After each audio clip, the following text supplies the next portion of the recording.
From LA to Piscataway, you've come to the right place to talk all things Big Ten. Welcome to Big Ten Ted Live.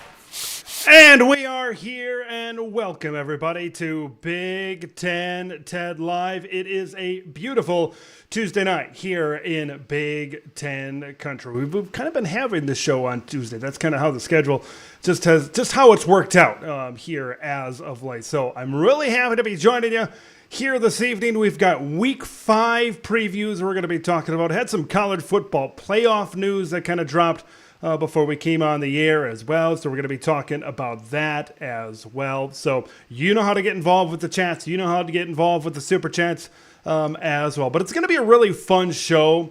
Looking forward to this. I've got Connor Runyon from the Big Ten Network kind of joining me, breaking down some Week 5 actions and some Big Ten headlines as we approach this week.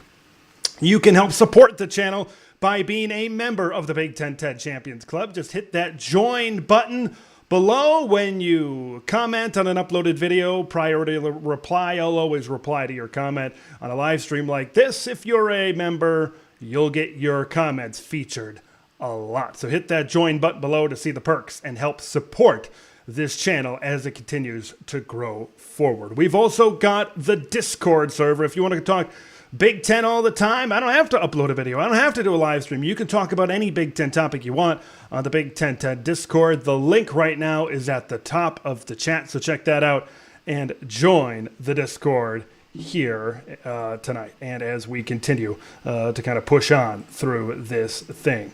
So we've got Week 5 kind of coming up. I said some college football playoff news as well. It sounds like, according to some meetings, according to what's been going on, it sounds like some group of 5 representatives are like, all right, we're cool with 5 plus 7. What are they going to get in return? That remains to be seen. But the 12-team college football playoff is certainly going to be something that people are going to look forward to as this kind of goes along here throughout this entire process. But it's going to be fun. It's going to be really, really fun, I think, to watch this thing evolve and to really watch this thing kind of progress down the pike. So I'm really looking forward to that. Once again, we're hoping to be joined here by Connor Runyon here in just a little bit as well, previewing some Week 5 stuff here tonight.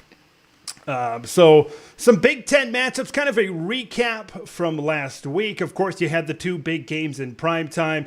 You had Iowa and Penn State. You had Ohio State taking on Notre Dame. How about that Buckeye defense kind of clamping down on what Notre Dame wanted to do offensively, especially in that first half? We'll talk about defense kind of as this show progresses and as this show carries on. You know we're going to be talking about defense because kind of this conference right now, the Big Ten, might be the best defensive conference in all of college football right now. So it's, when you factor in Michigan, when you factor in Ohio State, and when you factor in Penn State as well, it's all really, really good football that's going on here right now within the Big Ten Conference. Week 5, maybe it doesn't have the greatest matchups in the world here right now, but there are some matchups that I think are going to teach us a lot kind of going forward. What's going to happen with Northwestern coming off a big win, but they got to play Penn State as well throughout this thing here. We got a couple of commenters here coming in here early. We've got a Big Ten TED Champions Club member, Big Ten Johnny John Chenard coming in. He's home a little bit under the weather, but you know he's going to be tuned in here tonight. Joey is here as well. A great night for some Big Ten talk here on the live stream as well, previewing all things week number 5. So we're going to get to that. So kind of getting back to that college football playoff talk, 5 plus 7, with everything happening over there in the Pac-12. It seems like this is the way that things were destined to go into a 5 plus 7, opening up one more spot for maybe another Big Ten team, maybe another SEC team, kind of something like that, to maybe make their way into an at-large spot to sneak their way into the college football playoff. A great week, Week 5 of the Big Ten slate starts. No Friday game this week. We've got all Saturday games here this week within the conference. And now joining me to break down all things Big Ten is my guy from the Big Ten Network, Mr. Connor Onion, joins us now. Connor, it's a pleasure having you here on the show tonight. This is Mr. Hoosier, by the way. He's been on the call for these Indiana games the last couple of weeks. Indiana and Louisville, Indiana and Akron, a 4 overtime thriller last week. Thanks for joining me here tonight. Yeah, Ted, thanks for having me. No, it's been fun. Like you mentioned, having the Hoosiers the last couple of weeks, that turned into a fun game in the second half at Lucas Oil Stadium 2 weeks ago, and then a lot of ugliness going on at Memorial Stadium. I know a lot of people were watching Ohio State Notre Dame and maybe flipped over to our game, which was right in the tail end of Northwestern and Minnesota going to overtime. So it was a fun Saturday night in the Big Ten. I was watching Iowa Penn State, and that kind of got out of hand a little bit in the second half. But I got those two games, uploaded my reactions to those two games, and all of a sudden I'm hearing craziness in Evanston with Minnesota and craziness in your game. Boy, you wanted crazy. That was Saturday night for you. Now, we're going to talk about a lot of things. Of course, we're going to get into our Week 5 previews here, but I want to talk to you about a couple of things, kind of overall topics. You were on the call play-by-play for Volleyball Day in Nebraska on the Big Ten Network. What a spectacle, of course, that was. What was you and Emily did a great job on the call for that one, and of course, Nebraska is one of the best teams in the Big Ten, and if not all the country. What a conference that the Big Ten has on the volleyball court right now. But what was your overall impressions being on the call for that one? Yeah, I think it's hard to summarize those 3 hours in just one answer. It's something that I feel like I'm still reflecting on just because the magnitude of that. And then also we got right into the depths of the fall schedule right after that. So I don't feel like I ever just stopped and kind of took it all in. One was because, we had a job to do that night, which was to document the event. But I know me and Emily both took a few moments before we did our open and came on camera just to kind of look around. And it was hard not to feel like you were a part of that crowd. And then you had to snap back into it and then realize, hold on now, we've got to go on TV.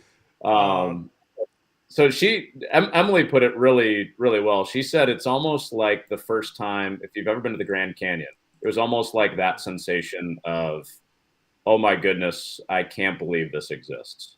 And that's the best descriptor of my vantage point that I've heard. And I've got to give credit to Emily because that's how she described it. But so cool that we were down kind of in the fishbowl because at one point I was thinking maybe we'd be up in the football press box and kind of have the bird's eye view, but we were down in it. We were courtside, and we got to be kind of at the nucleus of the 92,003 fans that were there.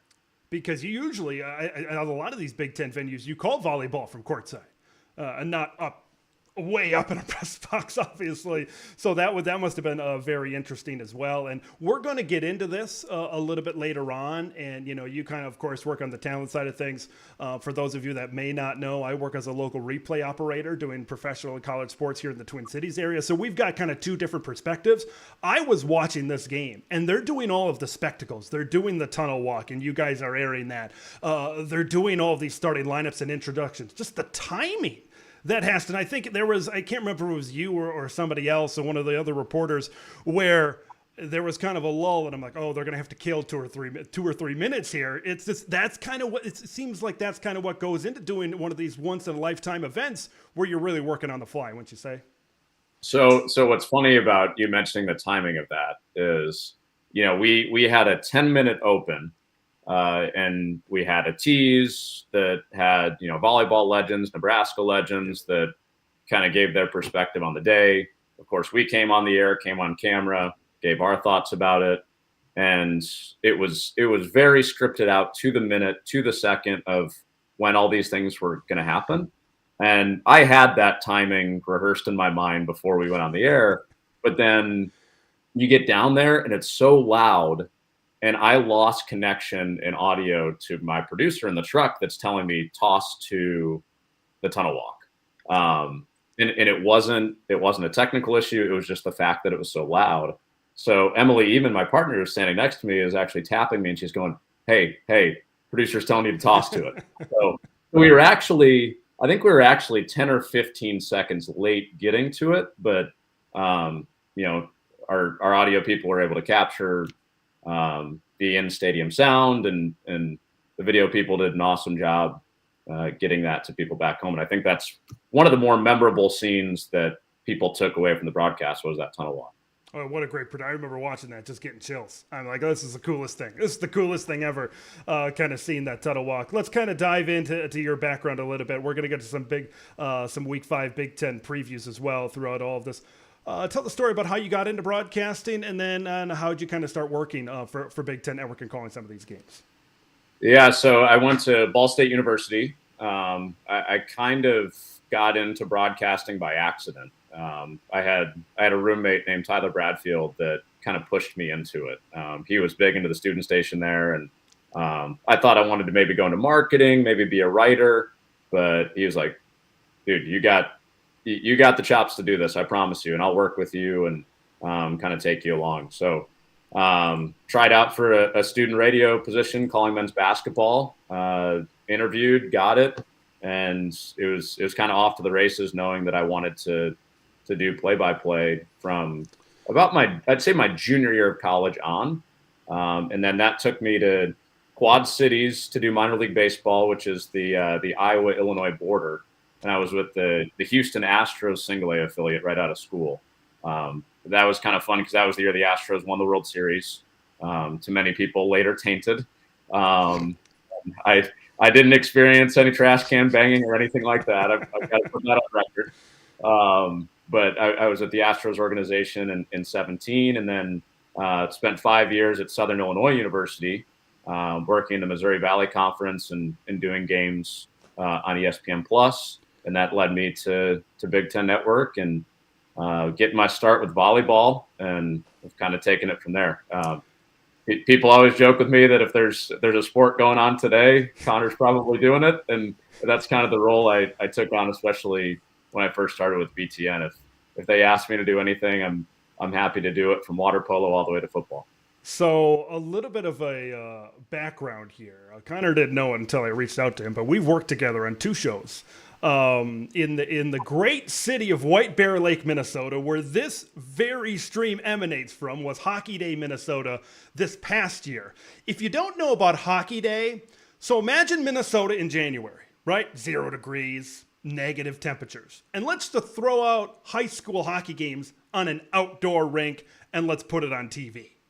The same type of crew that does Wild games, NHL games, for those of you that might not know Minnesota. So that was Hockey Day. Like I said, I work as a replay operator. Connor was onto the call for one of those games. And then before that, in December, and maybe just a few months before that, Connor, you were on the call for Montana, North Dakota State, and Fargo, and I was a solo replay operator for that one. So we've kind of worked together on some shows, which kind of leads me in a segue into my next segment. Preparing for one of your BTN, and of course the fans here watching this are going to be more concerned about football. Preparing for one of these broadcasts, what goes into it from a talent side? And I'll kind of come back and say, provide some perspective from a production side. But so, for example, you got Indiana and Maryland this week. What goes into preparing for what the viewers are finally going to see on Saturday from your side of things?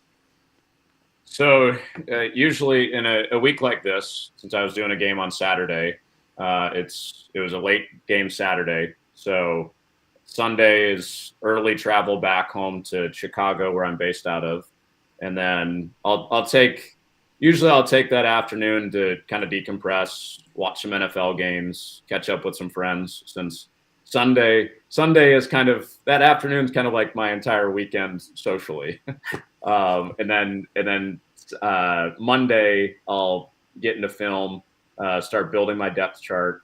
But that's where it begins, is with film watch. So right now I'm about halfway through watching back the Michigan State Maryland game. The Indiana film study is pretty easy because I've been there live and in person for each of their last 2 games. But I'll still watch the Akron game back, because there's always stuff that, if a producer's talking to you, or if you're having a conversation with your analyst during a timeout that you might miss that we caught on camera. So it starts there. I work out of an Excel document. I know that's not super exciting stuff. But that's where I keep all my notes, and then I build this big old board that has starter backup for every single position.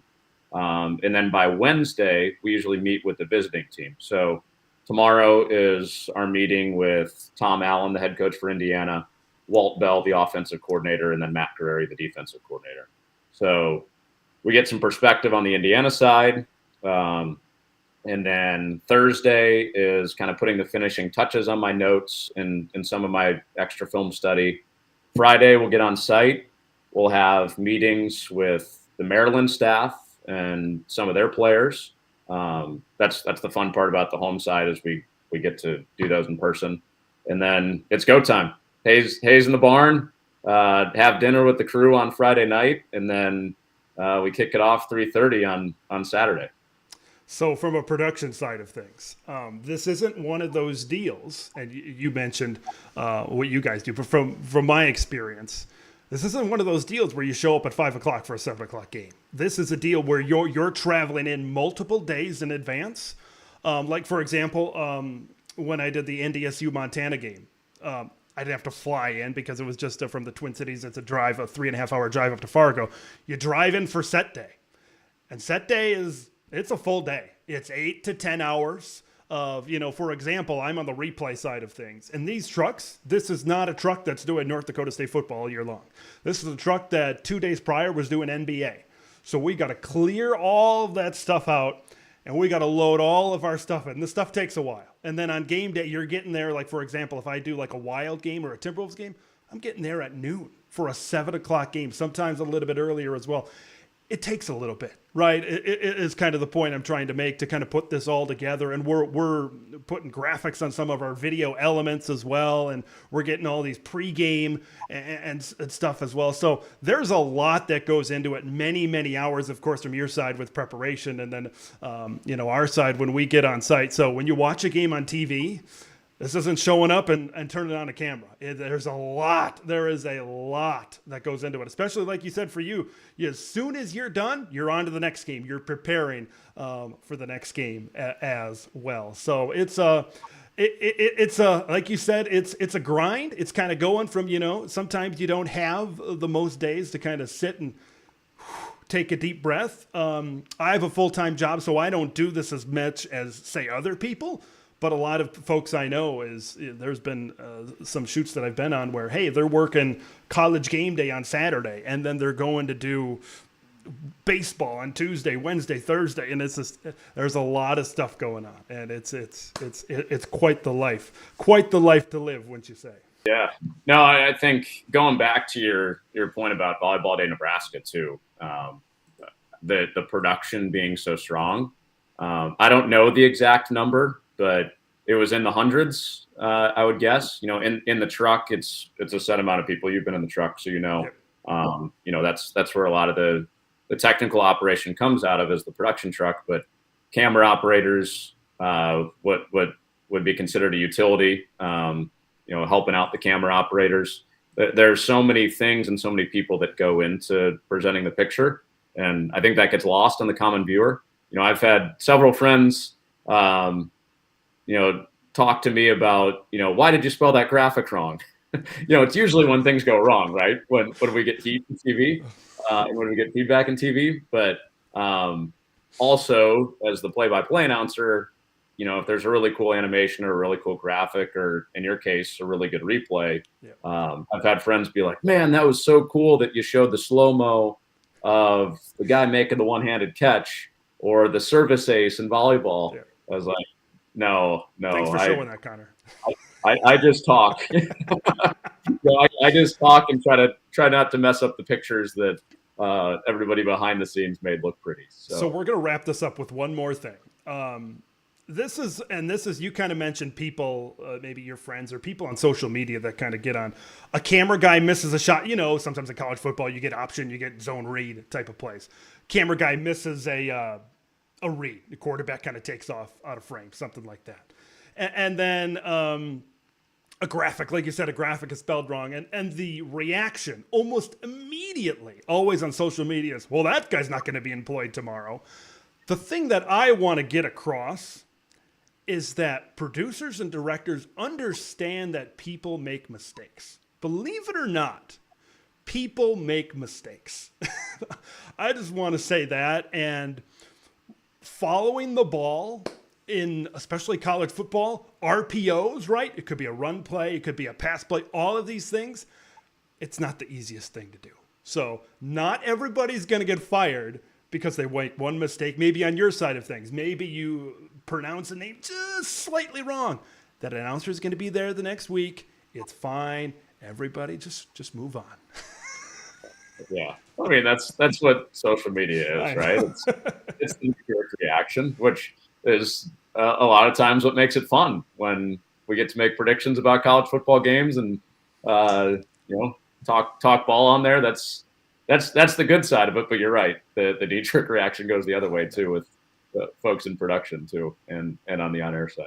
All right, that was good. Let's get into some football. This is what we all came to talk about right now. There's a gap in this conference.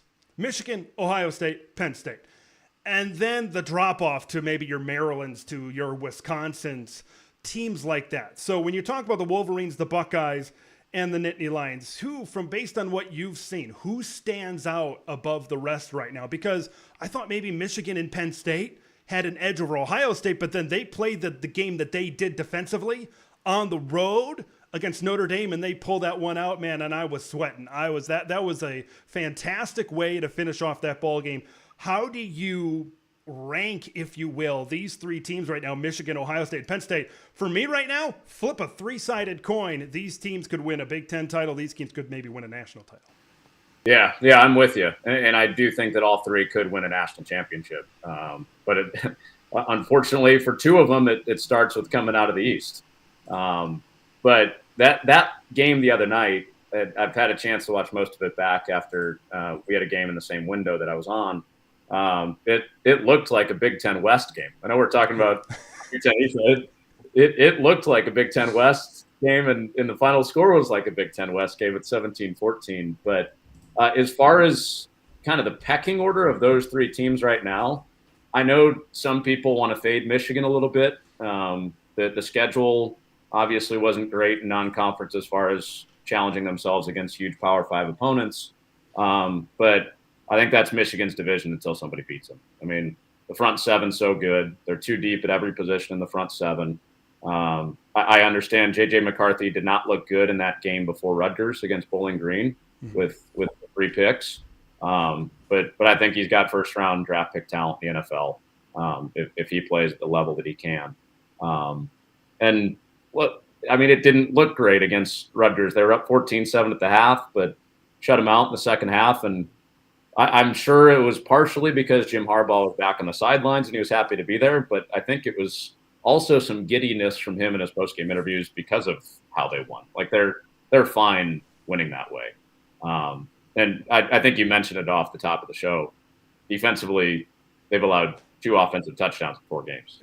So that's my favorite until somebody beats them. But I think Penn State can beat them, and I think Penn State can win this division this year. That defense is pretty nasty too. What they did to Iowa the other night. I know some of that is the punchline that has become the Iowa offense, but hold a team to 76 yards and 4 first downs. But I don't care who you're playing. That's incredible.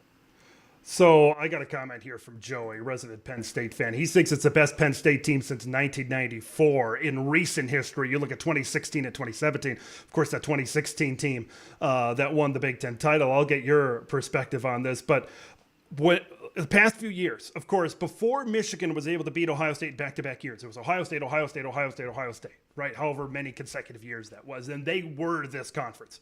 Michigan beats them. Now it's Michigan and Ohio State, right? Going back to the days of the Big 2 and the Little 8 when they really dominated this conference back in the day. This is the year, and when I watch these teams on film, this is the year where I'm like, all 3 of them can do it. All 3 of them can do it. Do you think that this is the best Penn State team in recent memory, at the very least, under James Franklin, if you compare them to those Saquon Barkley, Trace McSorley teams? Yeah, I was going to say that 2016 team was pretty good.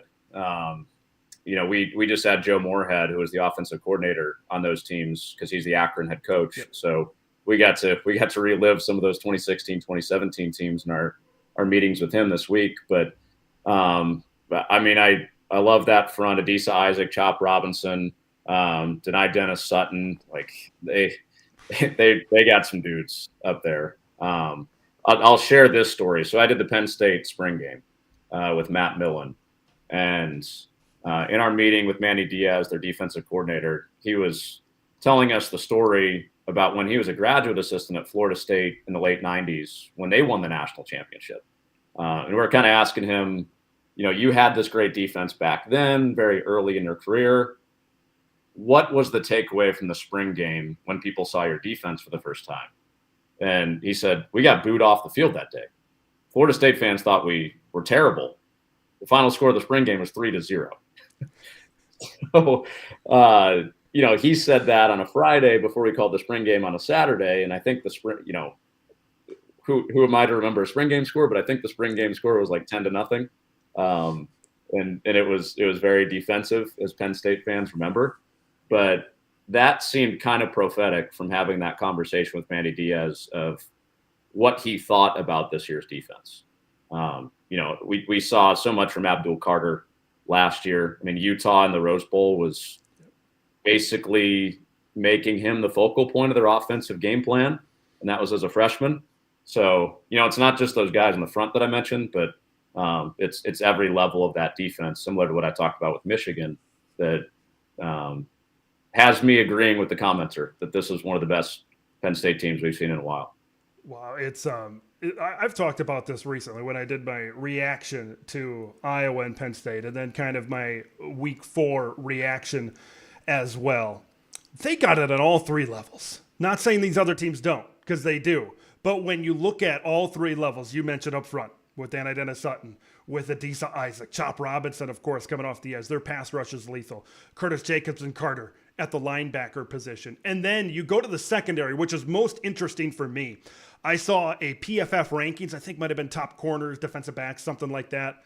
Kalen King wasn't on the list because nobody ever throws at him. He cuts off one entire side of the field. It's that Revis Island situation, if you remember, mid-2000s New York Jets, on how just forget about that side of the field. He's going to cut it off. It's just, no one throws at him, so you can't really see how good he is. You can't really see his ball skills and all these other things as well. So it's just, I think especially with the secondary, Michigan's good, but when you look at Penn State, it's going to be awfully difficult to kind of throw the football on some of these teams. What was your impression of the Ohio State defense in their performance against Notre Dame? Because this was a Notre Dame offense.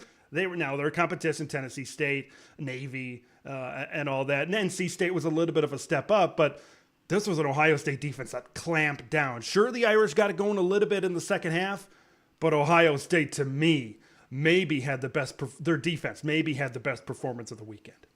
Yeah, I agree. And, all the talk going into this game is we're going to find out if Notre Dame is different at quarterback, and Sam Hartman is the guy to kind of take the Notre Dame offense to the next level. And not that Ohio State shut that narrative down completely, because I think Sam Hartman's still going to have a really good year for Notre Dame. But there was something symbolic about how that game ended in that final drive for Ohio State. And I know Ryan Day's interview with Catherine Tappan on NBC at the end of the game gets a lot of the attention, and wanting to prove that his team is tough. And, Lou Holtz ends up on the receiving end of that comment. But offensively, I think there's some symbolism to it, right? Because the question has been, can Kyle McCord be the guy and kind of be the guy that we come to expect from an Ohio State quarterback with Stroud and Fields before that. But it was such a streaky final drive for him. I think he was 5 of 13 on the final drive. But when it came to third down, the 3rd and 10, Emeka Buka was there near midfield. And then I believe it was 3rd and 19, and he threads that ball in for a first down at the goal line. So it's symbolic in this like 5 or 6 minute window of maybe he's not the guy. Okay, that was a good throw. Maybe he can be the guy. And then, of course, Notre Dame didn't have enough guys in the field at the end of it, and Ohio State runs the ball in. But I think that was kind of symbolic of the feelings that Kyle McCord has given me watching and observing Ohio State with a new quarterback this year, all in like a 5-minute window there. Boy, that last drive. I am not an Ohio State fan, but I'm watching this thing, and you mentioned the roller coaster ride that they're riding. I'm very curious to see how Buckeye fans maybe feel about Kyle McCord after this. I said in my reaction to this, he made throws when he needed to make throws. Didn't make throws all night, but he made throws, and that's something with a guy that's only got a couple of starts under his belt. That was kind of my big question for him coming into that game. It's like you got a vet, right, in Sam Hartman. Now maybe these games haven't been at Wake Forest, that haven't been on the scale. I think they had some decent seasons when he was there, 9 or 10 wins, something like that. But they were nothing on the level of this game, right? But he was a vet. You kind of figured that he would at least play decent. Kyle McCord, I think all bets were off for how he was going to play, and boy, did he answer the bell. Were you surprised that they ran the ball in that situation? Because if you remember the drive before, they ran that reverse on 4th and short. And then that ended up getting stopped. Were you surprised that they went to the run game in that situation? Because what I heard from Ryan Day is that initial route, they wanted to go an out route to Marvin, wasn't there. They said that was our play call. And then after that, they kind of went. Were you surprised that they ended up going up the middle with the run? Yeah, I heard that same comment too. And I guess, if you've got a high-level first-round pick at wide receiver and the game's on the line, it makes sense why your mind is in that place if you're calling plays for Ohio State. But I don't know, from that distance, I know time was a factor. Not super surprised. I think that was the other symbolic part of that drive, right, is it did finish with a tough between the tackles run. Yes, with Notre Dame being outnumbered, but I don't think surprised initially. I think when I heard the comments from Ryan Day that you're talking about after, yes, it made sense exactly where his mind was. But how much would the staff have been reams if they threw a pick or if it was incomplete and time ran out and they didn't try to punch it in from the 1-yard line? So I wasn't super surprised that they tried to pound it in. Here's the way I see it, and I've said this. If we're going to talk about Purdue and Illinois later on, and Purdue has had situations where they've lined up on a 3rd one and a 4th and 1, and they haven't gotten it. They've been stuffed. There's a point in time you could play in this conference. You could play in the Missouri Valley. You could play in any conference around college football. If you line up on a 3rd and short, if you line up on a 4th and short, you can't get 1 yard when you absolutely need it. I'm not sure if you deserve to get out with a victory. And that's kind of one of those situations. Guys, we need 1 yard. Get us 1 yard and get into the end zone. And that's exactly what happened. Let's move on to the Big Ten West right now. Boy, are they going out. They are going out at the bottom, aren't they? Holy cow. I'm in the mindset, can I adopt USC, UCLA, Oregon, and Washington as the real Big Ten West this year? Can I adopt them a year early? That's kind of where I'm at for how good that they're looking out there. Do you think a lot of people right now thinking Wisconsin is the leader in the clubhouse based on beating Purdue and doing what they do? But I think this thing's going to be fluid. It's going to be a lot like last year. Remember last year, mid to late October? Well, yep, Illinois looks like the best team. Their schedule looks favorable. Looks like they're going to win. And then it didn't happen. Do you think that this is going to be a roller coaster ride of a Big Ten West like I do? I absolutely do. I mean, there are 2 teams in the division right now with winning records. That's Wisconsin and Iowa. And I do think it comes down to October 14th, ultimately. Wisconsin and Iowa play in Madison that day. I think Iowa is going to be okay. I know it looked brutal in the whiteout. I haven't seen Cade McNamara play a game like that. I can't remember a game at Michigan where in offense that he was leading looked like that, but that goes back to Penn State's defense. You're playing in front of 110,000. It's a whiteout. But 4 first downs is not going to happen again. I know we're on this drive to 325 with Brian Ferentz, trying to get 325 points so they get to his contractually obligated 25 points a game. But I think that will be the low point of their season offensively. How could it not be? But I do think it will be fluid, but I think it comes down to October 14th, just from what I've seen. Illinois has been obviously underwhelming, struggling with Kansas big time, barely put away Toledo. I think the secondary has looked better for Illinois the last couple of games. Of course, they turned over that entire secondary, and Devin Witherspoon went to the NFL and was a top 5 pick. But right now, for me, it's Wisconsin and Iowa after 4 games here. Yeah, that's going to be a little bit earlier than maybe in past years. We got that thing before. We got the battle for the Bull Heartland Trophy before November. I think that's an NBC game here coming up in maybe a few weeks in terms of that. And you kind of mentioned some of these other teams. We're going to get into Purdue and Illinois. Who's got the over on a 6.5 for turnovers in that game between the Illini and the Boilermakers?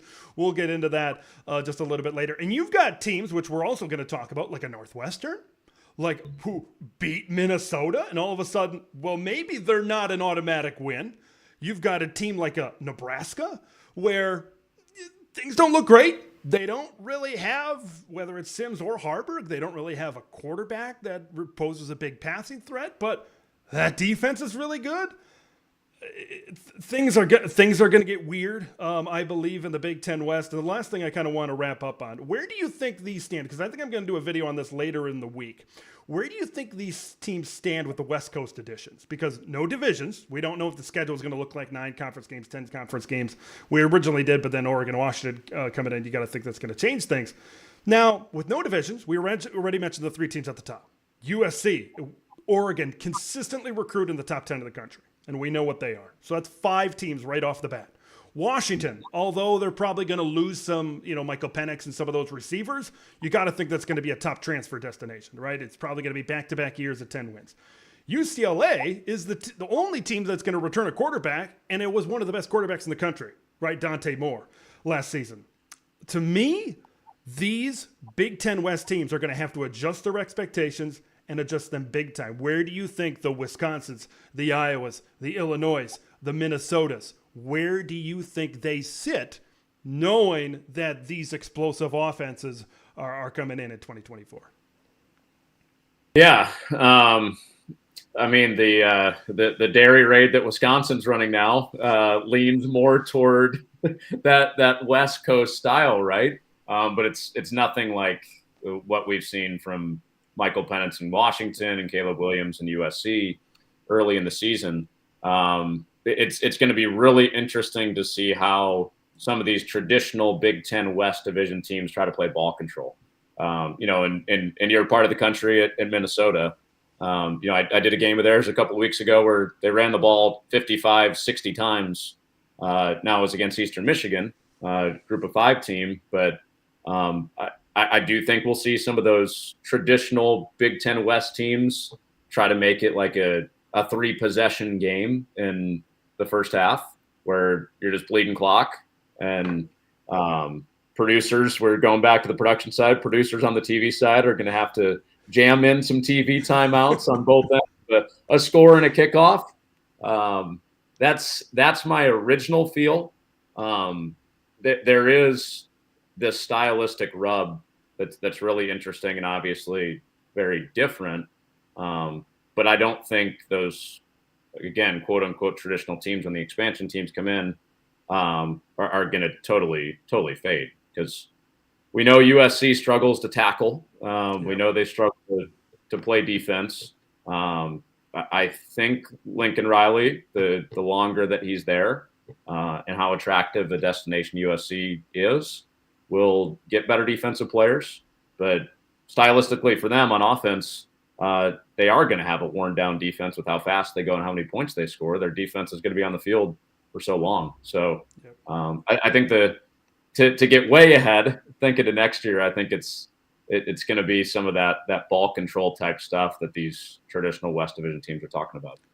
I always thought, and I've been saying this for a little bit, both sides of this, your current Big Ten West teams, and you could throw in some other teams in there as well, but the current Big Ten, the West Coast, they're going to have to meet in the middle. Seems like the explosive offenses Going to need to get beefier on the lines. Going to need to get more physical. You said need to get better on the defensive side of the ball.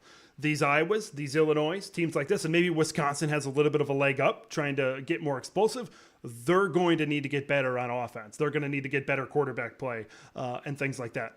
I think they're going to need to meet in the middle, and then it's going to be very interesting to kind of see where things go from there. But I can't wait. I really hope these West Coast teams really keep up this top 10, top 15 style. I have a good feeling USC and Oregon can do, based on the type of talent that they bring in. Washington and UCLA still to be decided. I'm sure you're excited about some trips to the Rose Bowl in sunny Southern California, some of these Big Ten Network games that you might be doing here in the near future. And don't forget about that with Oregon. Yes, they score a lot of points, but they're built from the inside out. I mean, that goes back to Mario Cristobal and how he built Oregon. Is they do have physical linemen. I think that's it's a little bit more of a conversation with USC and UCLA, just because in the recruiting world, Southern California traditionally doesn't have those type of guys, but USC and UCLA are national brands. They're going to play to the new Big Ten branding, and they'll get those guys from elsewhere. But Oregon, that's continued with Dan Lanning. Like they have dudes in the trenches. Right. Yeah, and Dan Lanning, I watch him. That's a Big Ten football coach if I ever saw one. I love that guy. I love that guy. He's toughness.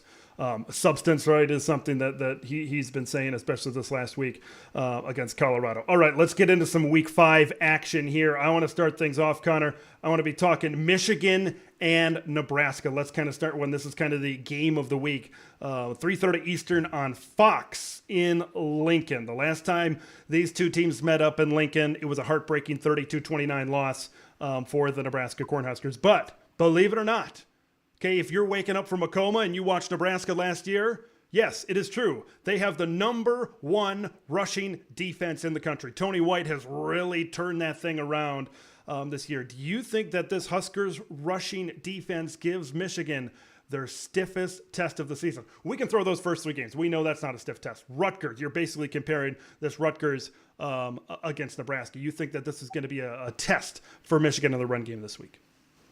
I do, and you mentioned the close game elephant in the room for Nebraska. I just think there's something to do with fate that Nebraska is always going to play close games in the Big Ten, at least at least until proven otherwise that they blow somebody out or win one of those close games. It just feels like it's always headed that way. And to your point, I think the run game is part of why this will stay close. I mean, that's one of the first things that Matt Rule said that he was going to do when he came to Nebraska was be that and have an identity in that way. Do I think Nebraska wins this game? I don't. I think the front that we were talking about before, especially the front 7 defensively for Michigan, is just too good. But Nebraska, yeah, they've had moments where I'm like, I don't know if they're ready to compete in the Big Ten West yet. They did some really good things in the Minnesota game. I had the game from Minnesota right after that, so watched quite a bit of tape on that, and I really liked what they did out of their 3 down front.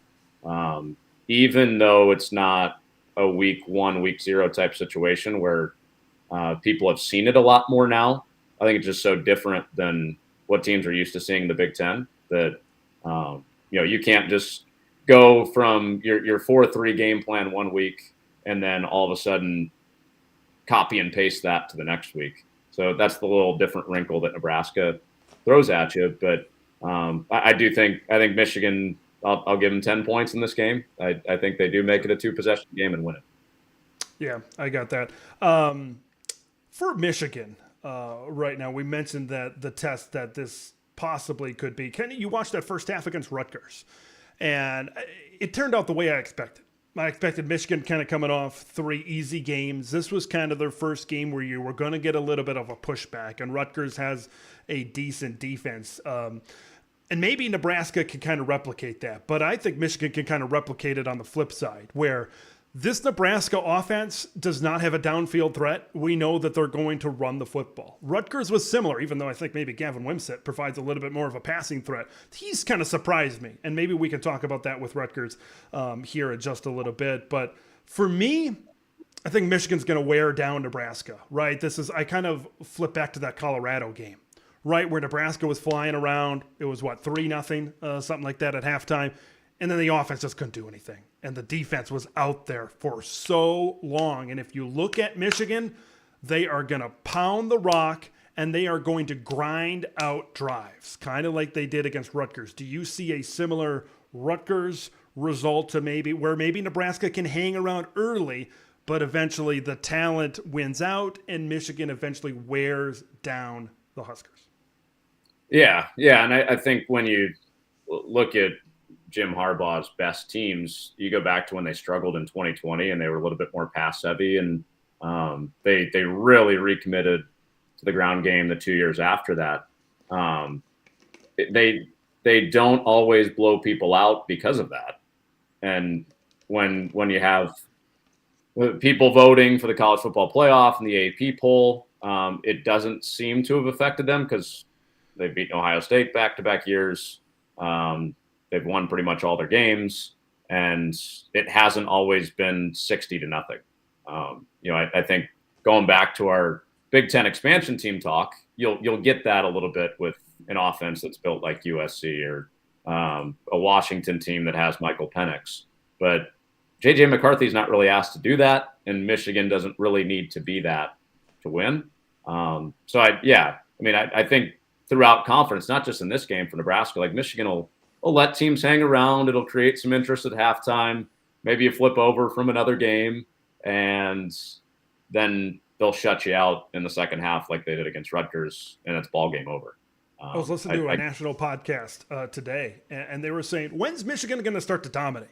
When are they start going to blow people out? Excuse me. I don't know if that's Michigan. They just do what they do. I think, what have we learned the last few years? Jim Harbaugh is going to do what Jim Harbaugh is going to do.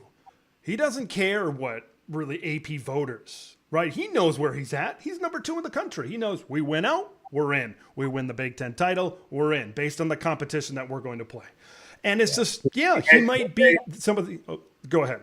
I was going to say he may have discovered some new life choices like Multiview while he was on a sabbatical, but I don't think he's changed his philosophy on other things as far as how this team's going to identify when he was away for a couple of games. That's just what Michigan is, and people have said in the past, "Oh, what about J.J. McCarthy? We need to see more out of J.J."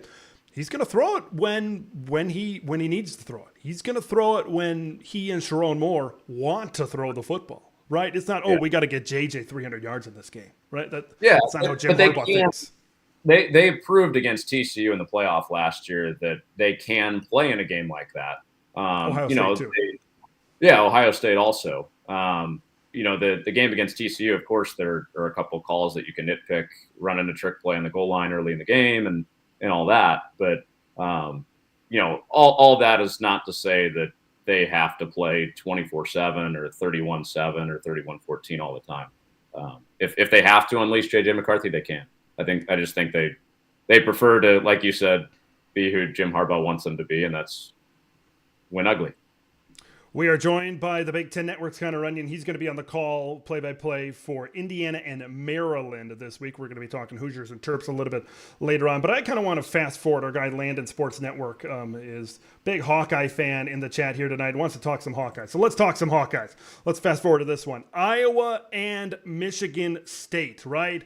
Big Ten Saturday night on NBC. Noah Eagle, Todd Blackledge, Catherine Tappan, and the crew going to be on the call for that one. So we talked about Iowa before. We talked about this Hawkeye team. So this Michigan State team this game is interesting. It's interesting because you got two teams that are coming off bad weeks. This is an Iowa team. It was announced, once again, going to be down Caleb Johnson. Once again, going to be down Jazz Patterson. You're down to RB3 in LaShawn Williams. Cade McNamara still looks a little bit banged up. No Luke Lachey. Kirk Ferentz this week saying, yeah, maybe we should throw it to the receivers a little bit more. What a novel concept. This whole thing, okay, I know Iowa on paper seems like they should get a win by a couple of scores. And it's at Kinnick and it's at night, which put those two things together and it makes it even more difficult. How do you see this one going down? Because I could see this one, if Michigan State takes care of the football and they don't turn it over like they did against Maryland, this could maybe be a rock fight of sorts where you could see a low-scoring game maybe coming down to the fourth quarter. Yeah, I'm with you on a couple of those. I do think Iowa will pull away and win this game in the end comfortably, but I think early it could be close. Harlan Barnett has said, even though they played three quarterbacks last week, Michigan State starter is going to be Noah Kim. So, he had moments in that first half. I was telling you earlier, I'm still working through some of the tape on that game, but about halfway through it, Noah Kim did some things where you're like, I can see why guys would want to follow him. He's not the biggest dude, but some of the quarterback run stuff, he's taken on Ruben Hippolyte. He's taking on Jayshon Barham. Two of the more physical linebackers, two of the more physical players that Maryland has, and talking a little mess to him after also. I don't know if this is the week you necessarily want to go into a game not fully committed to who your quarterback is, but it sounds like Michigan State is in that place with Noah Kim, even though they didn't prove that by playing three guys last Saturday. But I think Iowa offensively, they were embarrassed by the 4 first down Saturday that it was last week. I think Cade McNamara will bounce back, and I think they get Michigan State while they're down. Yeah, it seems that way. Michigan State they're in a dire situation, right? When they got beat the way they did against Washington, followed it up losing to Maryland. And that one kind of, after Maryland got out to a 21-0 lead, there were times in that game where it could have been a one-possession game there, kind of late third quarter, going into the fourth quarter in that game. But eventually Maryland came out and they pulled away in this one. But let's talk about Sparty here for just a minute. Okay, after this one, if they do fall to Iowa, that would drop them to a 2-3 record on the season. Michigan's still out there. Ohio State's still out there. Penn State is still out there at the end of the season. They went 5-7 last year. They were hoping to improve, but the Mel Tucker situation happened. Where do you see Michigan State's prospects right now? Because, man, this appears to be really going south as of right now. And don't forget, that Rutgers game is far from guaranteed, and I think it's in Piscataway this season. Yeah, I thought it was. I don't know what the right word is that I'm looking for, but I have a close friend that is a Michigan State grad, and we were talking when I got back to town on Sunday, and I just said the word Michigan State, and he went on his typical rant about Michigan State football before I could even ask the question, and before I could get another word out of my mouth, he goes, "Did you see what Keon Coleman did yesterday?" Said, yeah, I saw his game-winning touchdown catch for Florida State. I'm sorry, man, and kind of gave him a pat on the back. But the mix of Mel Tucker and the way the season started, getting blown out by Washington, and then seeing Coleman do that, like they really, I'm stating the obvious here, but they really, really miss Keon Coleman and Jaden Reed, obviously, who went to the NFL with the Packers. I think if they had guys like that, it's a little bit more sustainable to try to overcome what's a terrible situation with what happened, losing their coach and the circumstances that had happened. But I don't think they have the talent right now to be able to overcome it and win more than a couple of games in the Big Ten. Boy, it's going to be tough. It's going to be like Indiana. Indiana was a team that beat them last season. So it's right. None of these games are guaranteed. And of course, you've watched the Hoosiers the last few weeks, so you kind of know what's going on over there. Noah Kim, you said, like you said, it wasn't a great look when they put Caton Hauser kind of in late, but then they come back and say Noah Kim is the guy. four-star kid, that Caton Hauser, right? Of course, the Hauser name very popular in East Lansing, with a brother, I believe, playing on the basketball team. Where do you think the leash is right now for Noah Kim? Do you think he's still very confident that he's going to be the guy? I know the coaches have said that, but do you think there's precedent that says we could see more of Caton Hauser as the season progresses? I think when the coach makes a vote of confidence for a guy, that leash will be a little bit longer, at least in this game. But the interception that Noah Kim threw early in the Maryland game, I mean, he threw it right to Bo Braid, right in the middle of the field, who was just kind of squatting underneath the route. I don't think one mistake is enough for him to get yanked in this game, but if we see 2 or 3 decisions like that lead to turnovers, and like you mentioned, it's a night game at Kinnick, the place will be up for grabs if those type of decisions are made and turnovers happen Iowa's way. So if it does snowball on them, I think that'll be a hook. But I don't think just 1 or 2 bad drives is enough to force that change. Right, and I kind of felt bad a little bit for Caton Hauser in that situation. They're down, even though there were some hit or misses, there were some pluses and minuses to his play. But before he turned it over there in the red zone against Maryland, but I felt bad for him because you're putting in Cole. There's so much pressure on you. Really, the only way you come out of that positive is if you lead this team down the field. They score, you get it back, you score again, and you lead them to a drive. It was, we've seen situations like that before where you throw in the backup for a change of pace and see if something can work out. But in the end, it doesn't. Our guy Landon Sports Network here coming in. I don't think Iowa's going to go 11-1. I'll say that. Landon was also talking about, kind of where you started at, so it must be a little bit late into the stream. What would be your advice for young play-by-play people that want to get into broadcasting? What would be your advice to kind of things to start off with and really make that jump if they really want to pursue that as a career? Yeah. I mean, the nice thing about play-by-play is you don't necessarily need a quote-unquote job to start. I'll tell a story about before I had any football tape, and obviously I'm super fortunate now to be calling Big Ten games and to do this as a job. But I was 2 years out of school. I knew I wanted to do football, but I didn't have any formal job to actually do football. I was doing a lot of the Olympic sports, which I had a blast with and still have a blast with. But I was at Southern Illinois, and I looked at the college football schedule. It was a Thursday or Friday night.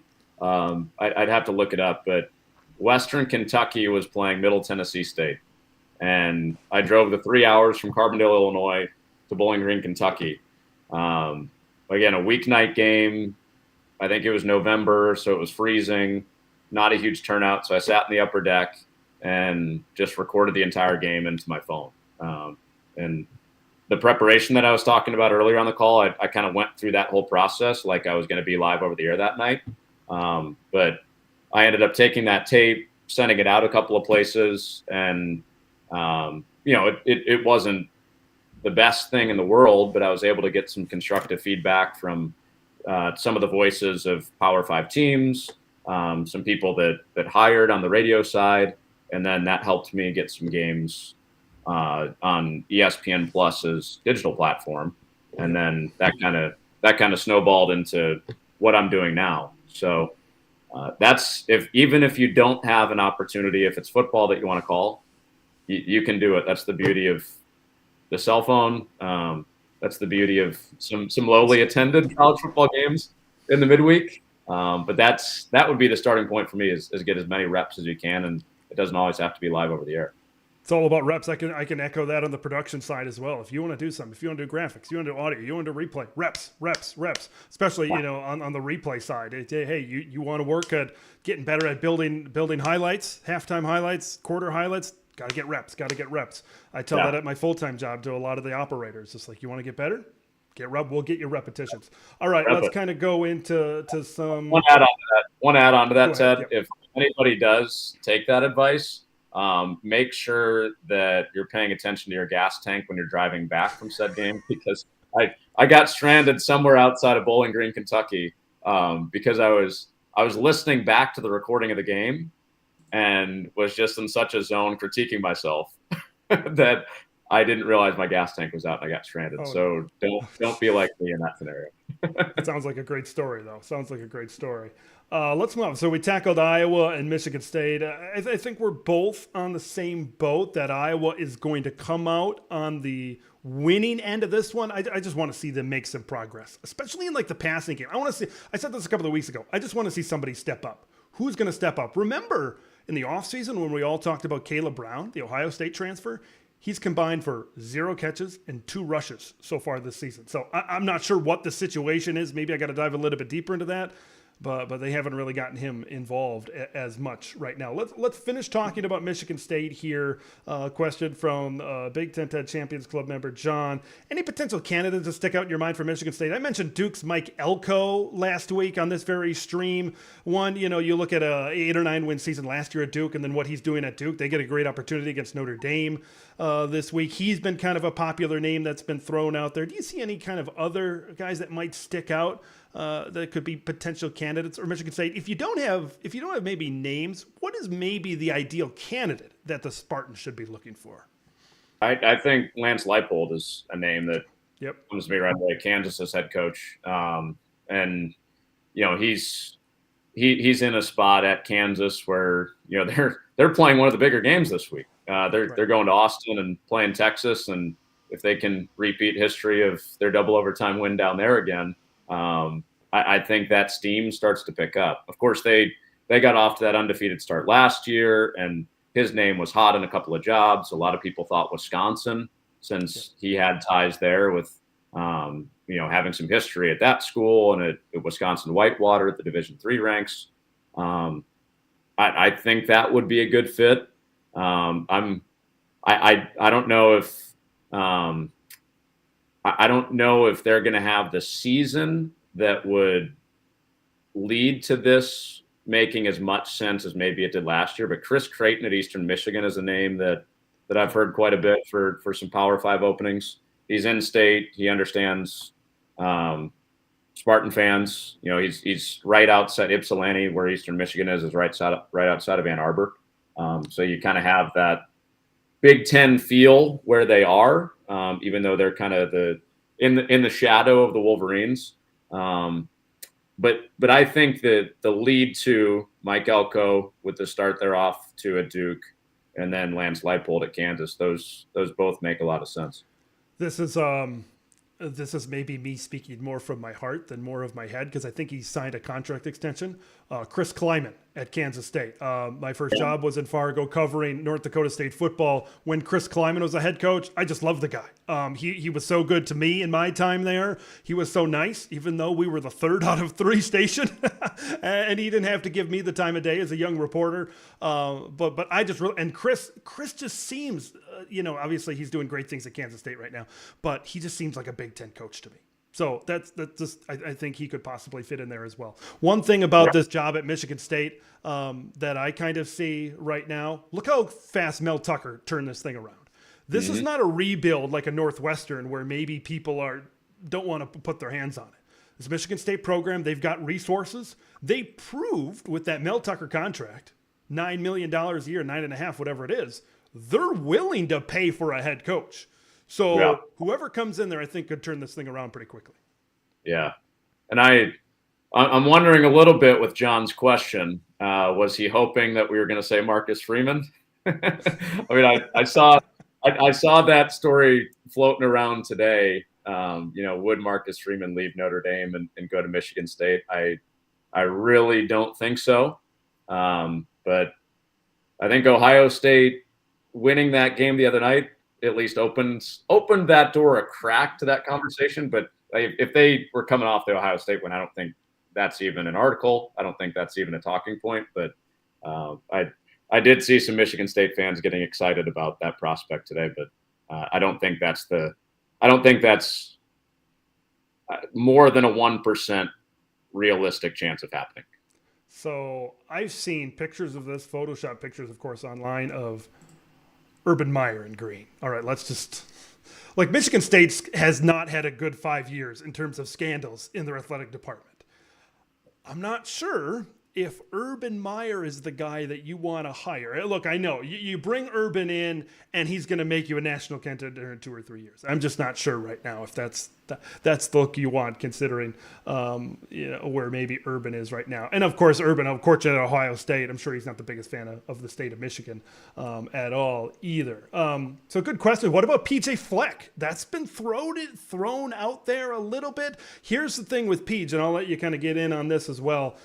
You got to understand when you hire PJ Fleck, and maybe this is what people were saying before last week. I think after the Northwestern game, this has definitely cooled down a lot. But if you hire a guy like Peach, you got to understand you're going to get oars on your helmet. You're going to get row the boat plastered all across. And that's the thing, like not a lot. There's some programs out there that I don't know if they'd be the biggest fan of that. So I know that's taken a step back in terms of the Heat, but what are your thoughts on maybe PJ Fleck maybe going elsewhere, maybe Michigan State being a possible landing spot? Well, he can recruit the state. I can tell you that much. Yeah. And I think he can recruit, period, because of the energy that he has. But Darius Taylor, who's now the 3-time reigning freshman of the week in the Big Ten, came out of Michigan. It's a former battleground state for him when PJ Fleck was in the MAC coaching at Western Michigan. So you bring him in, maybe you start to steal a couple of guys away from Michigan and Ohio State in the state. I'm not saying that they have top classes at that level, especially right away compared to Ohio State and Michigan, but maybe there are some of the little wins because of the relationship he has in Michigan that would help. Again, that's one I don't really see happening. There is some logic to it. And even with the ties in Michigan and the relationships he has with high school coaches there, you still got to recruit nationally, of course. But I don't know. I think Mike Elko, who you mentioned, Chris Kleiman, that's a good one that I hadn't thought of, and Lance Leipold. Those are 3 that would be right at the top of my list.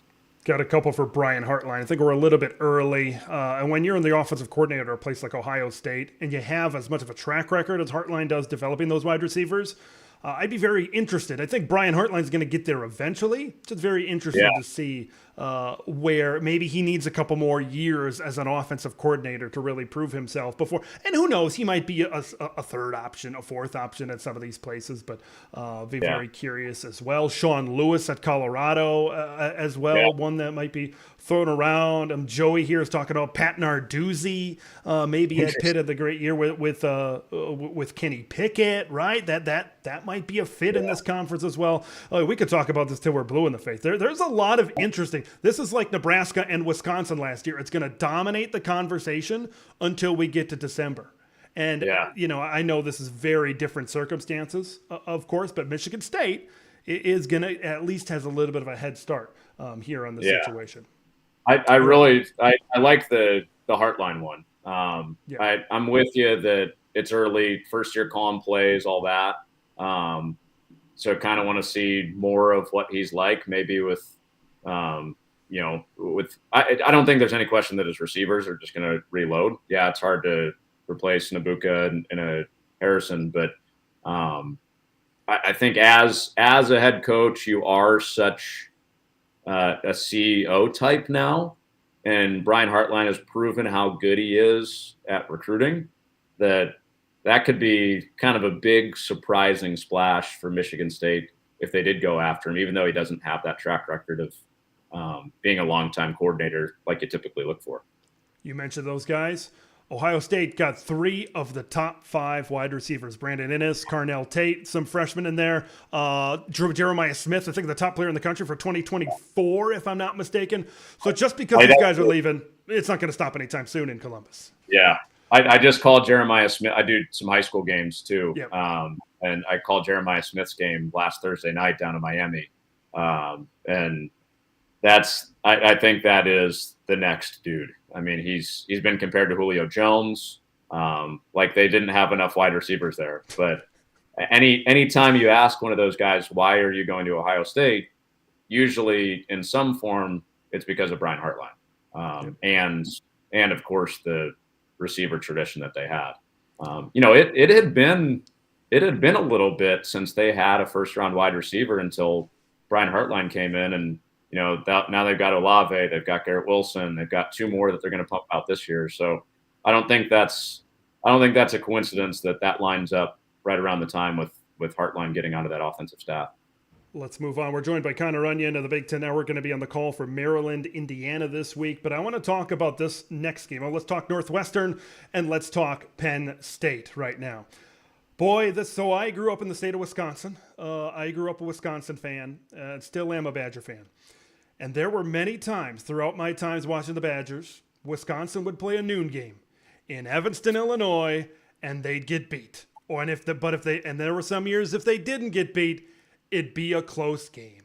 This is a sleepy Saturday morning. Ask Ohio State last season, who against a Northwestern team that was much worse than they are this year, maybe one of the worst Power 5 teams last year. That was a close game for a while until Ohio State pulled away and got a 21-7 win.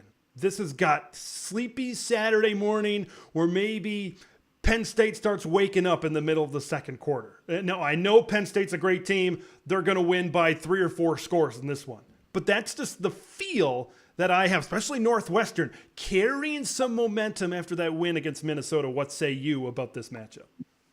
Well, there's that part of it. Northwestern coming off that dramatic. They were down 31-10, come back and win. They get to stay home this week. There's the fact that Penn State's coming off the whiteout. And I don't know, maybe in Evanston on Saturday, there's a 30-mile-per-hour wind like there was with the Ohio State game last year. And it's just impossible to throw the ball. But, that Ohio State team last year is a little bit more built on the pass than, this offense with Singleton and Allen and that offensive line for Penn State. I'm with you in the final score probably being 3 or 4 touchdowns, but I was super impressed with Ben Bryant last week. It's a guy that's been kind of all over the place. At one point, he was committed to Wisconsin, flipped when I guess they rescinded the offer when he was in high school because he announced that he had a Georgia offer, ends up at Cincinnati. He's Desmond Ritter's backup, goes and plays a year at Eastern Michigan, comes back to Cincinnati. Now he's at Northwestern. So he's been around, obviously, some really good guys like Desmond Ritter, Chris Creighton, who we were talking about before, the Eastern Michigan head coach. But to see him finally find a place where he's the guy, he throws for over 300 yards, has that huge comeback the other night, was, not the end of his story, but it's really cool after 6 years to see a guy like that have a night like that. And I really hope to see it continue with him as Northwestern's quarterback. Boy, you could really see just the emotion on Ben Bryant, right? It bounced around all these different places and finally see that emotion at the end of that game against Minnesota. Penn State has yet to really have, they've had methodical rushing performances. I think you've yet to see those big explosive runs from Nick Singleton and Katron Allen. This seems like as good a time as any to be able to see that. We know Drew Aller can do. I think we've proven that he's one of the best quarterbacks in this conference. But you think that maybe this is a game where Penn State is really going to lean on the run game, try to get that going a little bit more, maybe against this defense that last week gave up nearly 200 yards to Darius Taylor on the ground. Yeah, I think that's exactly where my mind was going was, Minnesota was in a place, especially in the second half, where honestly, I think they got a little bit conservative, could have thrown it a little bit more with Ethan Kaliak-Manis, but Darius Taylor's proven to be a horse since week 2, and at times it didn't look like Northwestern could stop him from watching the tape back. So, yeah, I do think this is a big Allen and Singleton game where Penn State gets a lead and they try to bleed some clock in the second half and try to run away with it. So let's talk about maybe a little bit going back to Northwestern and that game against Minnesota. Are you more excited about the future for Northwestern, or are you more concerned about the future for Minnesota after last week's game? I mean, a little bit of both. That wasn't what I was used to seeing from a Joe Rossi defense, the defensive coordinator for the Gophers, since he's taken over. I think he's a super intelligent guy. I think he's a guy that should be talked about as a future head coach. That didn't look like his defense. Justin Wally is a really good corner. He gets beat on that hitch and go, got his eyes in a bad place. So there were just some of those things that were kind of weird that you're not used to seeing from a defense that's led by Joe Rossi and a player like Justin Wally who's been around a little bit. But I think it's exciting for Northwest. Like there's a positive there. You mentioned it earlier on the show. Maybe this isn't the rollover game that some people expected now. I think David Braun is extremely bright. Obviously, we know what he's been up against as a first-year coach, period, at the FBS level. Ted, we were doing that Montana North Dakota State playoff game last year. Mm-hmm. He's the defensive coordinator for North Dakota State. Yep. And I was really impressed with him in that meeting. He's one of those guys. Being in meetings with coaches, of course, they don't want to give away their strategy. But David Braun struck me as a guy that is smart enough to tell you something that will help you, and a nice enough guy that he's nice enough to help you along with something schematic that will help you call the game the next day without giving away the full strategy. Just super articulate. And I was really happy to see them get that first win, and then for them to have another moment in Big Ten where a lot of people thought that they would be over and maybe he'd be one and done there. So obviously it's going to be very difficult. Probably not going to get it against Penn State. I think they play Howard the next week. You might be staring at a 3-3 record for the Wildcats halfway through the season. Right now, what level do you think David Braun needs to get to impress the AD, the president of the university, to say David Braun's going to be our guy going forward permanently? Yeah, I think if they win a handful of Big Ten games, I think that's definitely a conversation he should have. I don't know if it's necessarily getting to bowl eligibility. That's several wins away still. And you've got the Howard game out of conference, but then the rest is Big Ten. But how he's handled himself publicly, his first real public appearance was Big Ten Media Days. Players didn't go. He was there by himself. He wasn't involved in a lot of the stuff that was going on that led to Pat Fitzgerald's removal and firing. But he had to answer to a lot of that stuff, and I think he did it really, really well. And that's something that ADs look at in a head coach, obviously, is how you handle that public pressure. And that's as intense of pressure and as much scrutiny as you could possibly be in as a first-time head coach. So I think he impressed there. He's won a couple of games now. We know his reputation winning national championships at the FCS level.